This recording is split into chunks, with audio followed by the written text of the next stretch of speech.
बिल्कुल, चलिए अब खबरों में आगे बढ़ते हैं, लेकिन बात कर लेते हैं बिहार की ही, जहां पर इन दिनों पोस्टर वाली सियासत भी शुरू हो गई है। पहले जेडीयू की ओर से एक पोस्टर लगाया गया था, तो वहीं पर आज जीतन राम मांझी की पार्टी की ओर से भी पोस्टर लगाया गया है। पोस्टर में सीएम नीतीश कुमार को बिहार का सरदार पटेल बताया और लिखा कि देश ने ठाना है 2024 में नीतीश को पीएम बनाना है।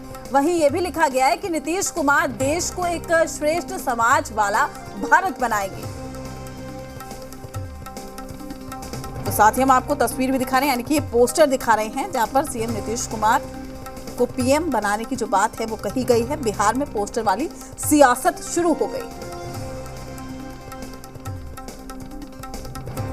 तो देखिए, जेडीयू ऑफिस के बाहर हमने ये पोस्टर लगाया है।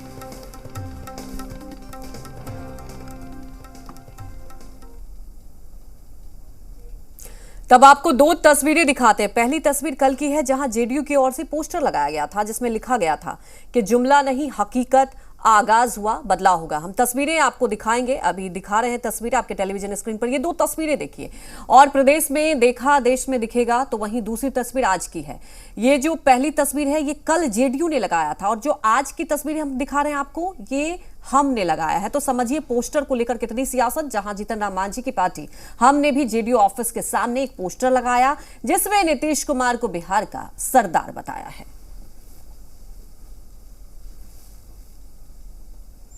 तो दो तस्वीरें आप देख रहे हैं, और देखिए बिहार की बात की जाए तो सियासत में पोस्टर की एंट्री कोई नई बात नहीं है। जब निशाना भी साधा जाता है तो पोस्टर के जरिए, और जब आप देखते हैं कि एक मैसेज देने की कोशिश की जाती है तो पोस्टर के जरिए। अब इस पोस्टर को लेकर कितना और सियासत होगा, और लगातार आप देखते हैं कि राजनीतिक गलियारों की बात की जाए तो हलचल भी, और चार तस्वीरें भी हम आपको दिखा रहे हैं। देखिए पोस्टर जो आपको दिखा रहे हैं, हम की तरफ से ये पोस्टर लगाया गया है, और सीधे तौर पर कहा गया है कि हमने तो ठान लिया है, अब अगर कोई अगला प्रधानमंत्री की बात की जाए रेस में तो नीतीश कुमार ही है। लेकिन अभी लगातार हम चर्चा भी कर रहे थे अपने सहयोगी के साथ कि क्या ये राह इतना आसान है, और क्या लगता है कि तमाम जो पार्टियां हैं नीतीश कुमार के चेहरे पर मुहर लगा देंगी, ये एक बड़ा सवाल बना हुआ है।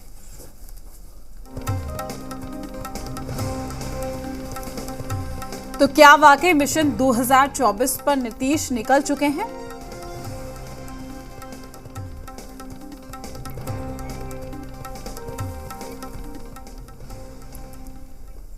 तो बिहार में मिशन 2024 की तैयारी शुरू हो गई है, और यही वजह है कि अब पोस्टर वॉर की जो सियासत है वो सीधे तौर पर दिखाई दे रही है। तमाम जानकारी के साथ हमारे पॉलिटिकल एडिटर शैलेंद्र हमारे साथ लाइव जुड़ चुके हैं। सीधे चलते हैं उनके पास। शैलेंद्र, पहले ये लड़ाई सीधे तौर पर हम देख रहे थे कि महागठबंधन की थी, बीजेपी जिस तरीके से अलग होती है, महागठबंधन की सरकार आती है, लेकिन लगातार सीएम नीतीश कुमार एक बात कह रहे हैं कि पीएम बनने की कोई इच्छा नहीं है, लेकिन पीछे से कहीं ना कहीं बैकअप सपोर्ट जो उनको आ रहा है वो पोस्टर के जरिए निकल रहा है। क्या ये कहे पूरी तैयारी हो चुकी है 2024 की?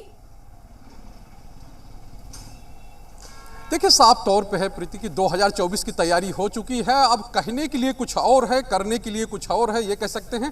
क्योंकि जिस दिन ये सरकार बनी थी 9 अगस्त को गिरी थी, 10 अगस्त को बनी थी, और उसी दिन मुख्यमंत्री नीतीश कुमार ने कहा था कि हम बिहार के बाहर भी जाएंगे और बाहर लोगों को संगठित करेंगे। यानी जो केंद्र सरकार के खिलाफ, यानी विपक्ष में जो है, केंद्र के खिलाफ विपक्ष में है, हम उनको संगठित करेंगे। और ये बात उसी दिन से शुरू हो गई, विभिन्न दलों से बातचीत शुरू हो गई। हालांकि मुख्यमंत्री अभी बाहर नहीं गए हैं, अब उनको बाहर जाना है। उनका कार्यक्रम जो है 5 के बाद कहा जा रहा है, वो दिल्ली जाएंगे। और अब जो है कहें कि कल से, या कल नहीं आज से ही जेडीयू में बैठकों का दौर है। जेडीयू के आज कहें कि राज्य के पदाधिकारियों की बैठक है, कल 2 बैठकें हैं, राज्य कार्यकारिणी की बैठक है, फिर राष्ट्रीय कार्यकारिणी की बैठक है, और परसों जो है राष्ट्रीय परिषद की बैठक है। और ये कहें कि ये 3 दिन लगातार बैठकों में चलेगा, जिसमें मुख्यमंत्री नीतीश कुमार मौजूद रहेंगे। और उससे पहले कल यानी कि बृहस्पतिवार को जिस तरह से जदयू के कार्यालय में ऑफिशियल पोस्टर लगा है, बिहार ने देखा अब देश देखेगा, यानी कि ये साफ है, ये बिल्कुल साफ है। भले ही कहा ना जाए, लेकिन किया जा रहा है, और किया इस तरह से जा रहा है, पोस्टरों के जरिए बताया जा रहा है। उनके सहयोगी हैं, जिस तरह से आज हमने पोस्टर लगाया है। कल जीतन राम मांझी ने एक ट्वीट किया था, ट्वीट करके उनके प्रधानमंत्री पद की उम्मीदवारी का समर्थन किया था। हालांकि अभी उम्मीदवारी तय नहीं है, क्योंकि हम लोगों ने देखा था कल से पहले, यानी बृहस्पतिवार से पहले बुधवार को जिस तरह केसीआर आए थे, और वो प्रेस कॉन्फ्रेंस अपने आप में बिल्कुल अलग प्रेस कॉन्फ्रेंस थी।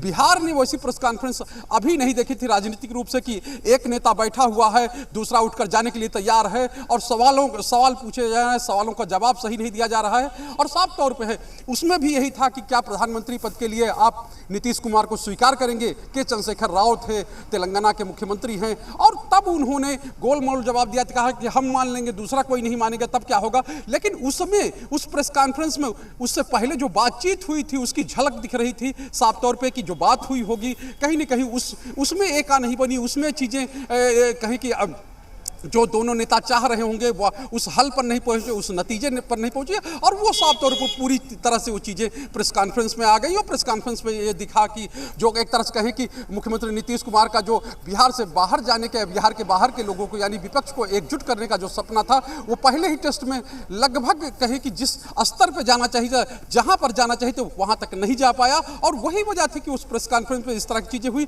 हालांकि ये प्रेस कॉन्फ्रेंस पीछे छूट चुकी है। अब आगे की चीज़ ये है कि जदयू ने पोस्टर लगा दिया है, उसकी बैठकें हो रही हैं, और हम पार्टी जिसके 4 विधायक हैं और 4 विधायकों वाली पार्टी भी उनको बिहार का कहीं बिल्कुल शैलेंद्र जी, देखिए जैसा कि सवाल ये उठता है कि ये पीएम की रेस है, सिर्फ बिहार से नहीं, और जैसा कि लगातार हम चर्चा कर रहे हैं क्या लामबंद करना इतना आसान होगा। और प्रीति भी जिक्र कर रही थी कि देखिए एक तरफ नीतीश कुमार ये तो कहते हैं कि मैं तो इस रेस में ही नहीं हूं जब भी उनसे सवाल पूछा जाता है, लेकिन कहते हैं ना राजनीति में जो नहीं बोला जाता है वो जरूर होता है।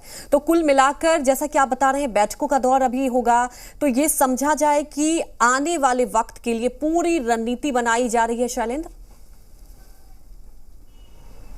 जी बिल्कुल, पूरी रणनीति बनाई है। रणनीति कहें तो बन चुकी है, अब केवल उस पर मुहर लगनी है, क्योंकि पार्टी की जो एक कोरम होता उस कोरम को पूरा किया जाना है। राज्य कार्यकारिणी क्या करती है, फिर राष्ट्रीय कार्यकारिणी जो अपना एजेंडा बनाएगी परसों यानी 4 तारीख को, जो 4 सितंबर को राष्ट्रीय परिषद की बैठक होनी है, उसके लिए एजेंडा तैयार किया जाता है। जो राष्ट्रीय कार्यकारिणी होती है उसमें एजेंडा तैयार किया जाता है। राज्य कार्यकारिणी की ओर से जो प्रस्ताव जाएगा उसको क्या राष्ट्रीय कार्यकारिणी मानती है, और फिर उसको किस तरह से राष्ट्रीय परिषद में उस पर मुहर लगाई जाती है, चाहे मुख्यमंत्री नीतीश कुमार के। बिल्कुल शैलेंद्र जी, आपने अहम बात की कि रणनीति तो बन गई है, अब देखना होगा कि इस पर रोड मैप कैसे तैयार किया जाता है और किस तरह से आने वाले वक्त के लिए ये राह कैसे आसान होगा, किस तरह से सहमति बनेगी, इस पर देखिए सबकी नजरें रहेंगी और लगातार हलचल पर आप नजर बनाए रखिएगा। हमारे साथ जुड़ने के लिए आपका शुक्रिया। चलिए फिलहाल के लिए देश दोपहर में इतना ही। ब्रेक के बाद भी खबरों का सिलसिला लगातार जारी है। नमस्कार।